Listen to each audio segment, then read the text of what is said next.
மயிலாடுதுறை மாவட்டம் தரங்கம்பாடி தாலுகா அரங்கக்குடியை சேர்ந்தவர் சிராஜுதீன். இவர் சிங்கப்பூரில் உள்ள தனியார் நிறுவனத்தில் மேனேஜராக பணியில் உள்ளார். சிங்கப்பூர் குடியுரிமை பெற்ற இவர் சாலை பாதுகாப்பை வலியுறுத்தியும் சிங்கப்பூரில் உள்ள ஆட்டிசம் குறைபாடுடைய குழந்தைகளுக்கு நிதி திரட்டும் வகையில் இருசக்கர வாகனத்தில் இந்தியாவிற்கு செல்ல திட்டமிட்டிருந்தார். இவரது கனவை நிறைவேற்றும் வகையில் கடந்த செப்டம்பர் 1ஆம் தேதி சாலை பாதுகாப்பை வலியுறுத்தும் ஆட்டிசம் குறைபாடுடைய குழந்தைகளுக்கு நிதி திரட்டும் நோக்கில் இருசக்கர வாகனத்தில் தன் பயணத்தை துவங்கினார். இவரும் இவரது சக நண்பர் திருவாரூர் மாவட்டம் ரவாஞ்சேரியை சேர்ந்த ஜெய்சன் ஆகிய இருவரும் விலை உயர்ந்த BMW 450 ரக 2 இருசக்கர வாகனத்தில் பயணம் மேற்கொண்டார்கள். மலேசியா, தாய்லாந்து, லாவோஸ், சீனா, திபெத், நேபாளம் வழியாக இந்தியா வந்தடைந்தனர். இந்தியாவில் தெலுங்கானா மாநிலத்தை தவிர பல்வேறு மாநிலங்கள் வழியாக இருசக்கர வாகனத்தில் 41 நாட்கள் சுற்றுப்பயணம் செய்து விழிப்புணர்வு ஏற்படுத்தி நிதி திரட்டியவர்கள் 14,000 கிலோமீட்டர் கடந்து வந்து நேற்று தங்கள் சொந்த மாவட்டத்திற்கு வந்து சேர்ந்தனர்.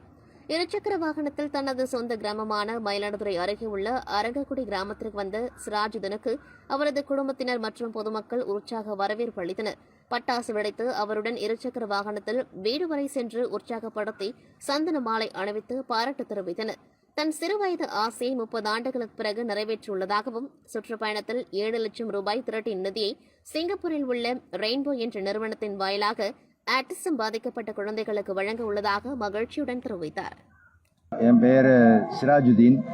நான் சிங்கப்பூரை சேர்ந்தவன்.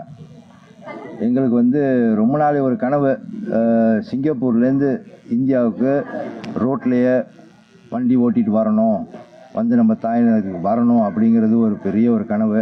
அது இப்போ இந்த 42 நாளில் முடிச்சிட்டோம்.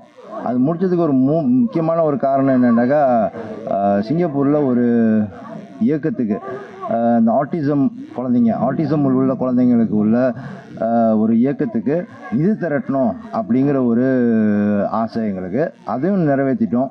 ஒரு 14,000 கிலோமீட்டர், ஒரு கிலோமீட்டருக்கு $1 அப்படிங்கிற மாதிரியான ஒரு கணக்கில் நாங்கள் பண்ணியிருக்கோம்.